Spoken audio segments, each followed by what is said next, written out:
안녕하세요. 6살 난 딸아이를 혼자 키우고 있는 30대 여성입니다. 한때는 저도 남부럽지 않게 사랑하는 남편과 가정을 꾸려 평범한 하루하루를 만들어가던 여자였는데 어쩌다 보니 이렇게 제 이야기를 하게 되는 날이 다 오네요. 제가 이렇게 제 이야기를 하는 이유는 사람들에게 제 전남편 욕을 해달라는 뜻도 있지만 동시에 저 같은 사람도 결국 이렇게 힘을 내서 살아가고 있다는 말씀을 드리고 싶어서예요. 그리고 이렇게 비록 익명이긴 해도 제 이야기를 한껏 토해내고 나면 그간 마음에 쌓여있던 응어리가 좀 풀어질 것 같기도 하고요. 아무튼 최대한 간결하게 적어볼 테니 이야기가 매끄럽지 않더라도 들어주시면 감사하겠습니다. 남편과 처음 만난 건 친구의 결혼식장에서였어요. 어디서부터 말해야 하나 싶은데 저는 한때 가수가 꿈이었을 만큼 노래에 열정이 있던 사람이에요. 하지만 일이 잘 풀리지 않아서 가수라는 꿈은 이루지 못했고 한동안 저와 같은 꿈을 가진 친구들에게 보컬 수업을 했었네요. 지금은 전혀 다른 분야에서 커리어를 쌓아가고 있지만요. 아무튼 이런 제 상황을 알던 친구가 자기 결혼식 때 축가를 불러주면 안 되겠냐고 아주 간곡히 부탁을 하대요. 그런데 솔직히 저랑 그렇게 가까운 친구는 아니었거든요. 그래서 어떻게든 좋게 거절을 하려고 했는데 잘 안 됐어요, 그게. 친구 결혼식에서 축가를 부르고 따로 뭐 얼마라도 받고 그런 건 없었어요. 친구가 먼저 묻지도 않았고 저도 기왕 해주기로 한 거 기분 좋게 불러주고 말지 싶었죠. 그런데 신혼여행에서 돌아온 친구가 저에게 줄 선물이 있다며 만나자고 하대요. 그리고 그렇게 나간 자리에 선물 대신 남편이 나와 있었죠. 솔직히 처음엔 좀 황당했어요. 친구 딴에는 나름 기발하다 생각했을지도 모르겠지만 당시 저는 남자를 소개받고 싶은 마음도 없었고 결혼에는 더욱이 뜻이 없었으니까요.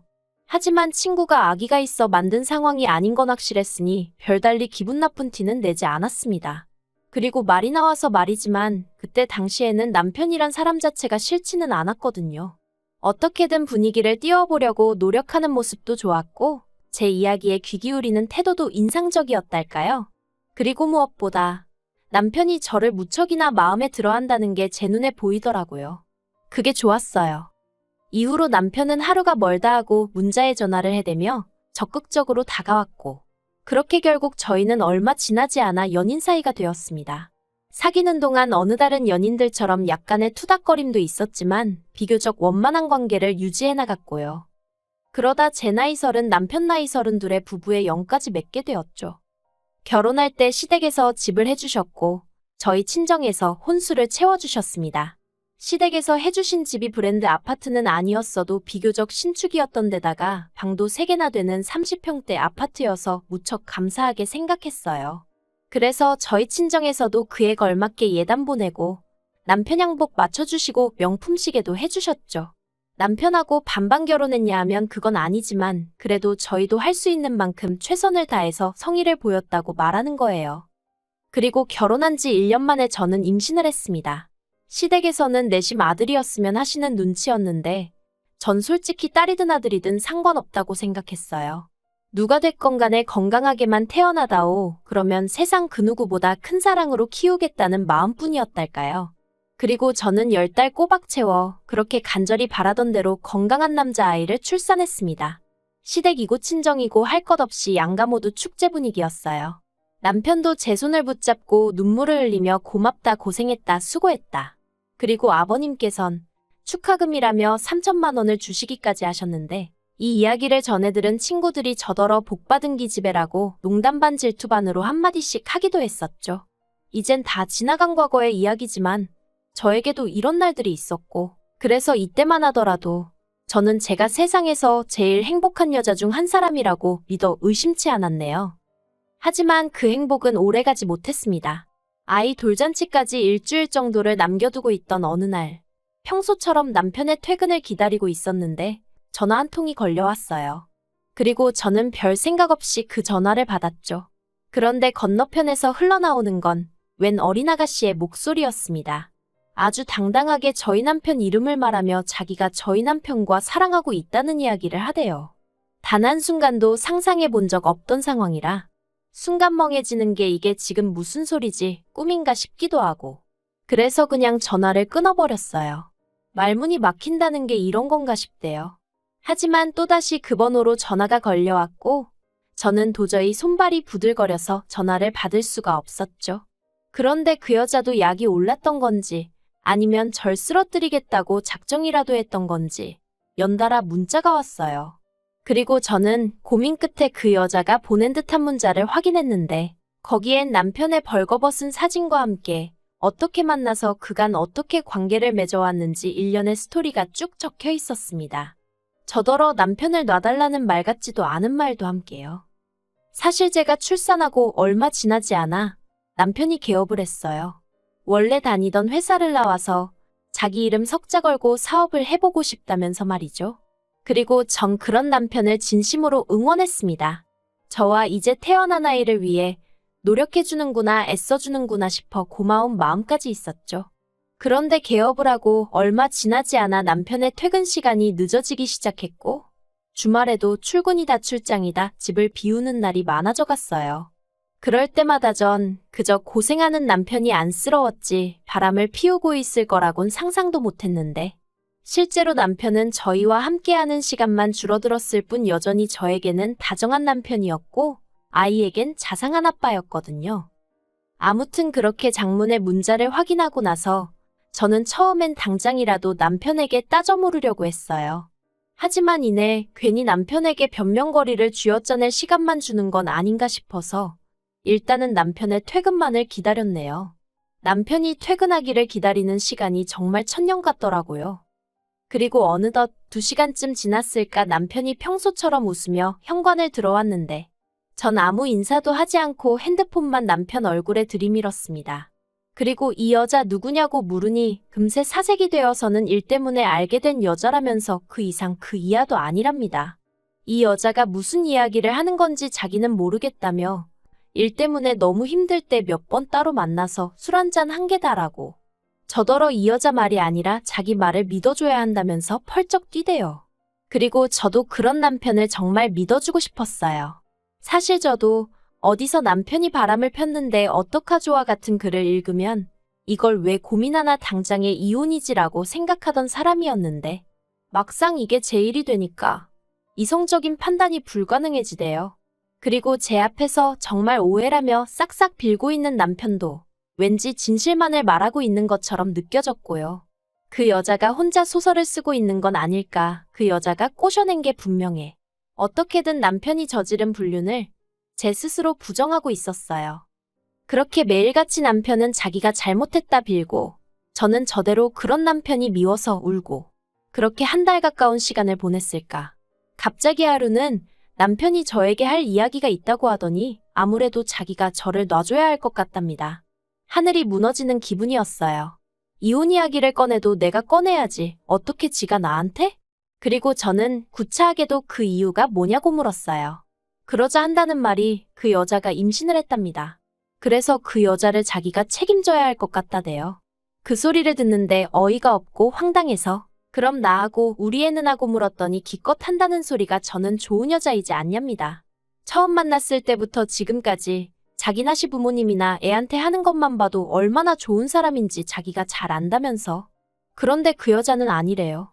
자기가 헤어지자고 하니까 그러면 애도 지워버린다고 그런다면서 그런 여자를 어떻게 혼자 내버려 두냐입니다. 그래도 자기 앤데 그렇게 사라지게 둘 순 없지 않냐면서 말이죠. 그러면서 집도 차도 전부 다 저에게 주겠다고 이쯤에서 헤어지자대요. 배신감에 치가 떨린다는 게 이런 건가 싶고 아무 일도 없었다더니 애가 생겼다는 게 어이없고 이런 인간을 어떻게든 믿어보려던 제 자신이 한심하고 견딜 수가 없더라고요. 그래서 알겠다고 집하고 차 다 달라고 했어요. 그리고 시부모님께도 확실하게 당신의 도로 하게 된 이혼이라고 얘기하라고 했죠. 이 부분에선 남편도 살짝 멈칫하는 눈치였지만 이내 알겠다고 하더라고요. 그래서 이튿날 남편하고 같이 시댁에 찾아갔습니다. 아무것도 모르시는 시부모님은 연락도 없이 갑자기 웬일이냐 하시면서도 몹시 반가워하셨지만 이내 저희가 전한 소식에 정말 크게 충격을 받으신 듯 했어요. 평소에 그렇게 다정하고 상냥하셨던 어머님이 남편더러 네가 사람이냐고 악을 쓰셨고 아버님도 남편을 죽일 듯이 두들겨 패시더니 집하고 차뿐이냐며 당신이 미안하다고 위자료는 넉넉히 챙겨줄 테니 애 때문에라도 연락은 끊지 말고 살자 하시더라고요. 제가 간결하게 적느라 지금 이런데 정말 난리도 그런 난리가 없었어요. 그리고 얼마 안 가 바로 이혼 절차를 밟았습니다. 준다는 재산은 싹 다 받았고 남편이 일주일에 한 번은 애를 보여달래서 제정신이냐고 한 달에 한 번도 많다고 그렇게 합의하고 마음 같아선 평생 보여주기 싫었는데 그게 그렇게는 안 된다고 하더라고요. 그런데 이 과정에서도 그 여자가 또 연락을 해와서는 어떻게 사람을 그렇게 싹 다 벗겨먹을 궁리를 하냐면서 저더러 이기적이네 뻔뻔하네 말 같지도 않은 소리를 해대더군요. 아무튼 이걸로 속 썩은 걸 제외하곤 그래도 비교적 수월하게 이혼했습니다. 이혼 절차를 마치자마자 집도 차도 팔았더니 제법 목돈이 생겼는데 이건 저랑 제 아이의 미래를 위해 아껴둬야겠다는 생각이 들어 손 떼지 않고 그대로 친정에 들어갔어요. 친정 부모님께는 그저 죄송한 마음뿐이었죠. 주변 사람들한테 딸 자랑하는 재미로 사셨을 텐데 괜히 얼굴에 먹칠을 한 것 같았거든요. 물론 이런 제 생각을 말씀드리며 죄송하다 하니 친정 부모님께선 그게 무슨 말 같지도 않은 소리냐며 이래도 저래도 당신들의 하나뿐인 소중한 딸이라고 제 잘못도 아닌데 절대로 주눅 들지 말라고 하셨지만요. 한편 저는 바로 직장을 구했습니다. 결혼 전 다니던 회사로 돌아가기엔 시간이 많이 흘러서 힘들 줄 알았는데 회사에서 가깝게 지내던 상사에게 연락을 하니 마침 구인 중이었다면서 잘 됐다고 얼른 돌아오라고 하더라고요. 다행이었죠. 사실 돈이 궁했던 건 아니지만 집에만 있으면 미칠 것 같았거든요. 물론 여전히 지금도 속에서 울컥하고 뭔가 올라올 때가 있긴 하지만 그래도 지금은 많이 안정되고 편해졌어요. 아무튼 그러다 한 달 전 주말이었습니다. 아이가 남편을 만나는 날이었는데 보통은 원래 제가 아침에 남편에게 아이를 데려다주고 저녁에 남편이 데려다주거든요. 그런데 어째서인지 그날따라 남편이 자기가 데리러 오겠다더니 저더러 애 데리고 놀이공원에라도 갈까 하는데 같이 가겠냐는 거예요. 그래서 제가 제정신이냐고 됐다고 애나 제대로 놀아주라고 했어요. 그랬더니 그러면 저녁이라도 같이 먹을 거냐는데 어이가 없어서. 그래서 제발 쓸데없는 소리 하지 말고 눈앞에서 사라지라고 했죠.